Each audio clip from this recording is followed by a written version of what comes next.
For myself, I was hoping that we'd continue non-smoking, give it a longer time frame, but that was it was the financial situation, so we switched back.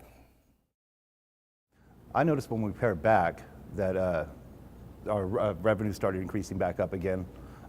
We had a lot more clientele coming back to the casino that we did lose, because the difference between us and like some other casinos, we have a casino that's 45 minutes away from here, and gamblers, they have no problem driving 45 minutes to go to Rolling Hills to play because they can smoke there. So we did see that. We did see an increase in revenue and an increase of head counts and stuff like that right after we changed back. Going back or dialing back on the smoke-free policy to the 70-30 was actually pretty well received by everybody I spoke to. I mean, we did get some negative feedback from non-smoking, and from people I met out in the community that were non-smokers, I did hear some negative feedback, like mostly concern for employees or maybe that they'd be less likely to come down, but in reality those were the people that weren't coming down here anyway.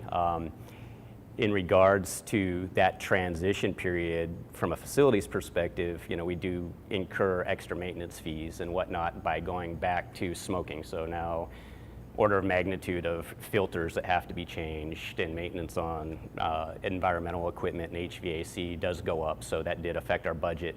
In that respect, it was not necessarily enough to offset the positive that we got from going back to smoking, which by all means was it was a business decision that had to be made at the time.